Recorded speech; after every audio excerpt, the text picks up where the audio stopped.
a foil on the geopolitical stage, because we all know China is a global superpower, rival of the United States, to put some pressure, put some leverage against the staunchly pro-Israel positionality of the United States.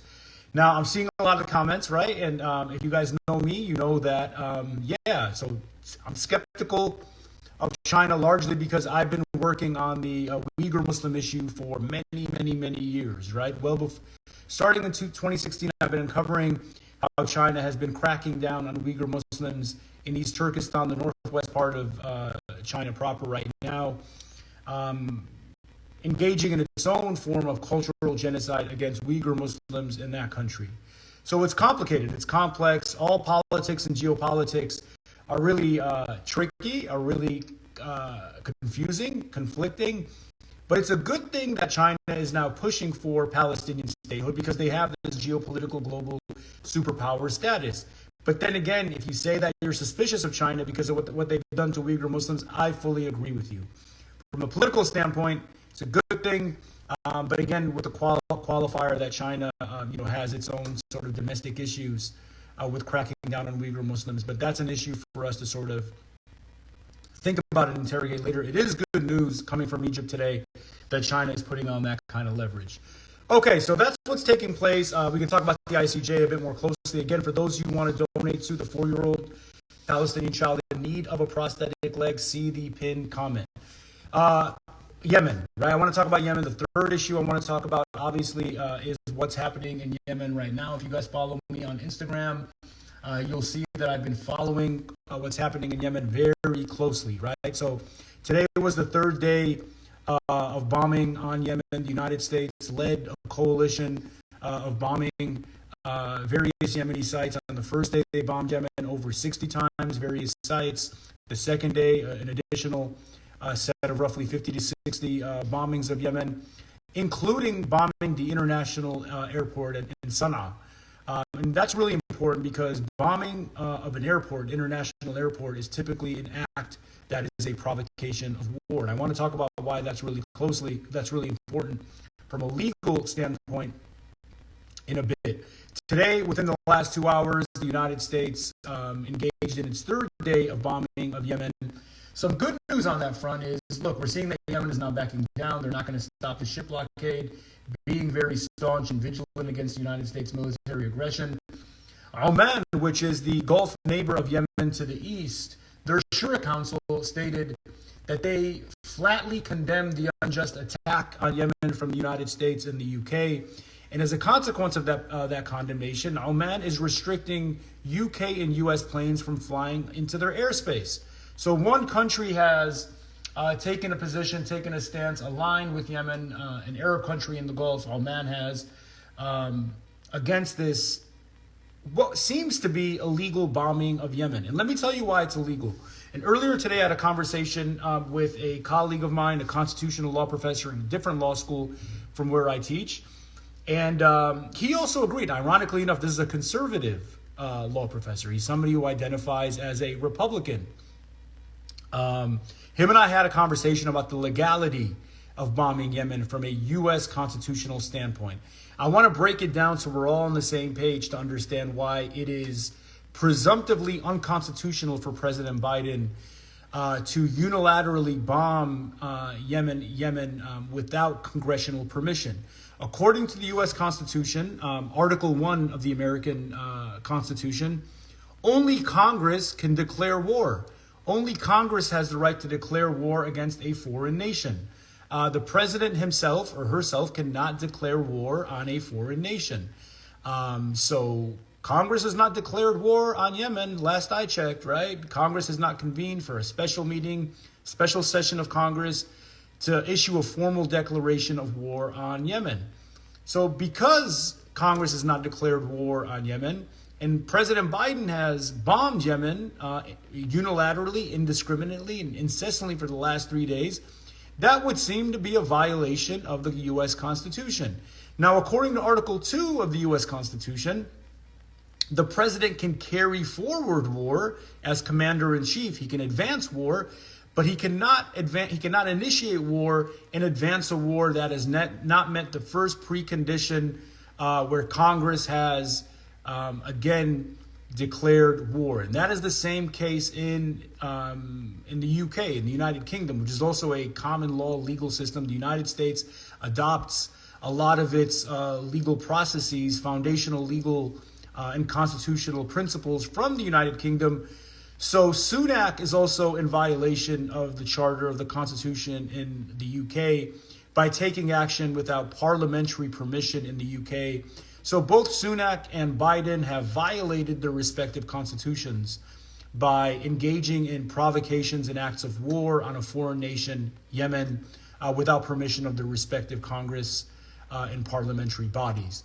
So that's something to be mindful of, right? Biden, and it's funny because the United States is always saying, hey, we're a country of law, right? The rule of law ordains and dictates what we do. Well, you're in violation of the rule of law here. You're in violation of the foundational legal charter, the U.S. Constitution, by taking action against Yemen. So this is presumptively an illegal and unconstitutional aggression against a foreign nation, right? Whether you like or dislike the Houthis, that's for you to decide. They are the governing body in Yemen. They're the government in Yemen. They're responsible for presiding over that nation. So when you attack a foreign nation, a foreign government, that is an act of war, right? Explicit, indisputable act of war, where Sunak and both Biden need to get permission from Congress and Parliament before they do so. So unconstitutional on that front. Number of Yemenis have been killed, obviously. Airstrikes across the country. And remember, Yemen is a country that has survived 9 years of war with Saudi Arabia, spearheaded by way of proxy by the United States. Widespread famine. 55% of children in that country are exposed or facing acute malnutrition and famine. One of the poorest countries in the region, we all know. So again, the fact that a global superpower like the United States is violating the Constitution to carry forward an unjust war against Yemen, again, just exemplifies when the United States decides to selectively apply the rule of law and when it chooses selectively to violate it. So that's all I have to say, against by way of roundup, a day of 101st day of the siege on Gaza. Death toll exceeding 30,000 by many measures. Second, China pursuing, it said today in Egypt, full-fledged self-determination of a sovereign Palestinian state, putting pressure on a geopolitical level. Remember that China has considerable sway at the United Nations as a member of the Security Council, right? And the fact that China is pushing for Palestinian self-determination and statehood, whether you're skeptical of China or not, I'm skeptical because from a domestic standpoint at least, because of the genocide they've been advancing against the people, Uyghur Muslims in that country. But it's a good thing because whether we like it or not, apart from a qualitative, normative assessment standpoint, China is a geopolitical superpower that can put pressure and put leverage against the United States. So the fact that they're pushing for Palestinian statehood is, in sum, a good thing. Geopolitically speaking. Third, and finally, Yemen. Keep your eyes on Yemen. Speak up on Yemen. It's not getting the attention it deserves. Again, this crisis is unraveling into a regional war. Yemen, what's happening in the Red Sea is a full-fledged war that Biden has not received congressional permission for. Okay, so let me field any questions you guys might have.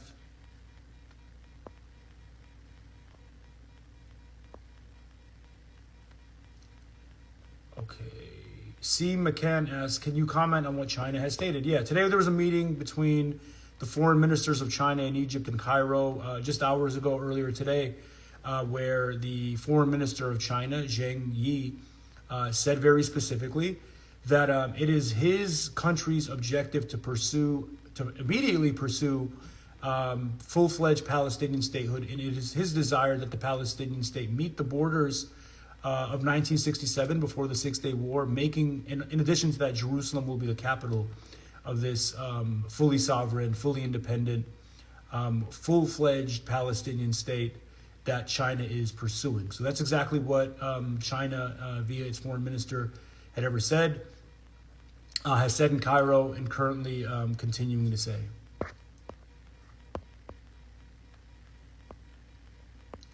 Okay, what can we do? Because energy and voices on Palestine are really slowing down on social media. Thank you, Khaled, for continuing to do the best job you can. No, thank you for saying that. Yeah, I'm trying my best against censorship to, hop on these IG lives, post as much as I can, do whatever I can in the short term to keep energy up. Again, you guys are going to see me not stop on this issue against censorship because it's a genocide, and genocide deserves the same degree of attention on day one that it deserves on day 101. So my energy is not going to fade. My commitment to this issue is not going to fade. I'm going to do whatever it is I can, whether it's social media, off social media, raising funds for Yemen, raising funds for people like, young Reem, the 4-year-old child. Again, guys, please give the look at the pinned comment. Her family's in dire need, and because I can't collect badges. It's really, we would have met the funds that she needed if I wasn't censored and badges were continuing to come in. But suppression on this has disabled me to collect via badges, so I'm doing whatever I can on every front. And we all got to do that. We all got to keep on speaking up, keep on posting, keep on sharing, keep on talking to friends, keep on talking to family members, doing whatever it is we can. And I've noticed it, right? Day 101 today feels dramatically different than day 10, day 20, day 30. I would say that we're roughly at 10 to 20% of the energy and attention Gaza was receiving at the earliest stages, and now it's entirely fading. So I'm trying to do the best job that I can, and inshallah you guys can continue to do the same.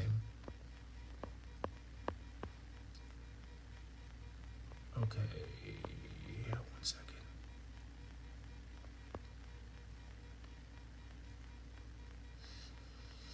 Lily Espinoza asks, what do you know about the feasibility on the 2 or 1 state solution? Look, if you were to ask me, if you're asking for my opinion, I'm a 1 state solution person. I staunchly support a 1 state, largely because I am emphatically against any kind of racially, religiously, or ethnically defined state, whether it's a theocracy, whether it's a state where one ethnicity or race receives first-class citizenship status. I would hope to see a nation, a 1 state where Israelis, Palestinians, Jews, Muslims, Christians, agnostics, atheists can live together. All of them have 1 vote, equal status in a full-fledged democracy, representative parliament. That's exactly what I want to see. Inshallah, it comes. But it's also up to the Palestinian people to decide what's best for them, the people on the ground to decide what's best for them. But that is my position. I'm a 1 state solution individual. Okay. Oxus asked, approximate time of the ICJ outcome. It's undetermined now, but I would say sometime in the next 2 to 3 weeks is when we can expect a determination from the ICJ, a ruling from the ICJ on the claim made by South Africa. Again, I want to write something. I apologize, guys. I've been so busy. I'm teaching this semester. I want to write something on this issue. My analysis of the case at the ICJ. Again, I think South Africa did an exceptional job. Israel did a terrible job in its response and rebuttal, but they didn't have many credible arguments to make because the entire world who could see that a genocide is taking place. But I would say within 2 to 3 weeks, we'll see a ruling rendered from the ICJ. Can you comment on Sean King? Is he Sean King? Yeah, it's still. I mean, unfortunately, Sean is a friend of mine. Talk to him from time to time. Sean is still. His account is still gone. But we're hoping and fighting to see if we can get him reinstated somehow. But follow him on the other platforms: Telegram, TikTok, Twitter. Sean's voice is really sorely missed on here. I think a part of the reason why we're seeing momentum slowing down is Sean was such a powerful engine for amplifying Palestinian voices, but also for mobilizing action. I mean, he did that really well. And he's sorely missed on here. Okay, I'm going to grab a couple more questions from you guys. Guys, if you can't get onto the live, I apologize. It's still heavily censored. My page is still heavily censored in terms of reach, but it is what it is. It's working, so that's good news. This is from Still Leslie. How do we in the United States help get supplies to the markets that Montez requested yesterday? Yeah, I saw that story.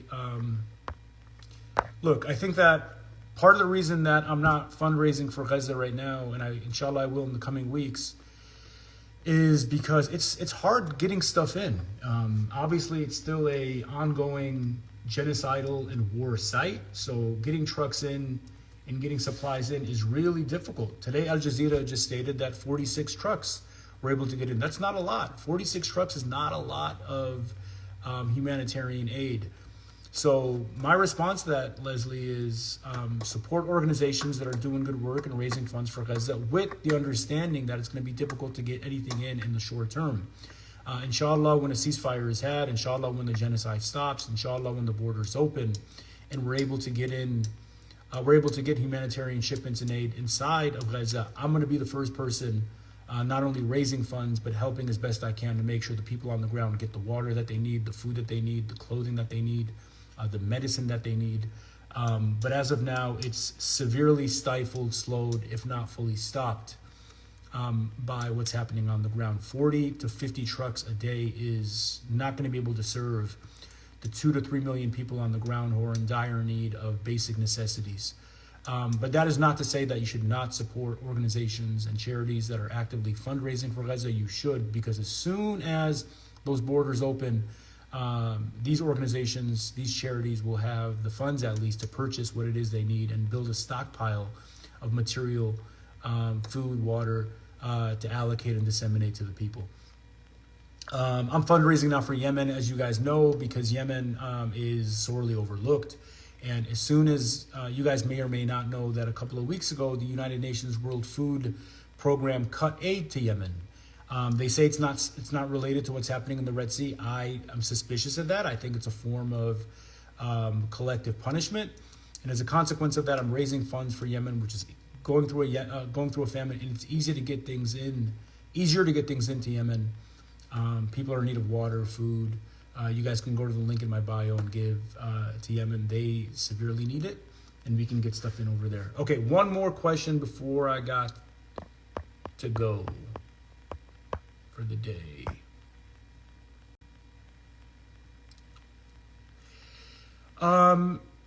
Acoric686. I apologize if I didn't say your name correctly. Israel says they don't care about the ICJ ruling whatsoever. What happens then if they don't abide? Yeah, I saw that Netanyahu said that he doesn't care what they say. I forgot the exact language. What happens if they don't abide? They just look more and more and more and more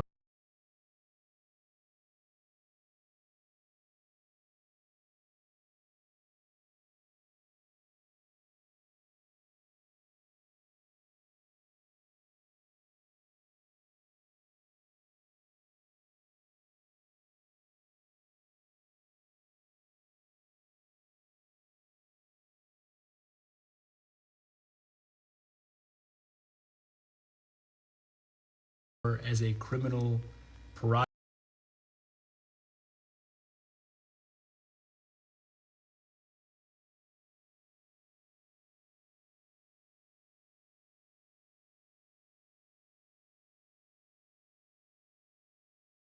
$156 to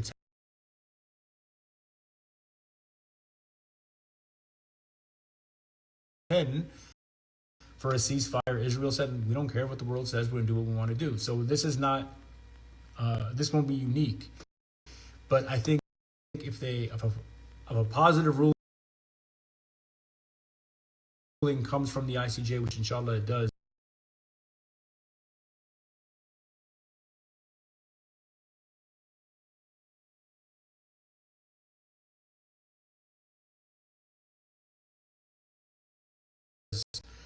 and Israel decides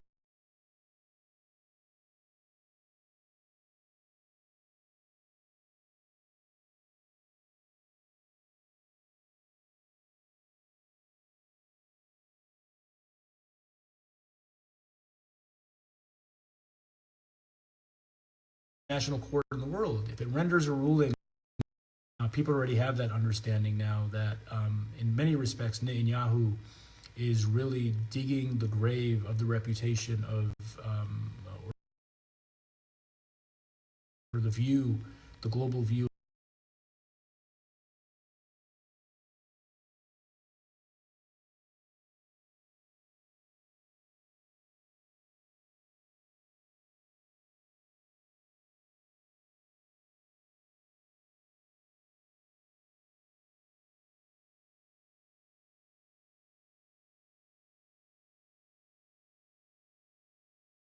of the state of Israel in ways that are unprecedented.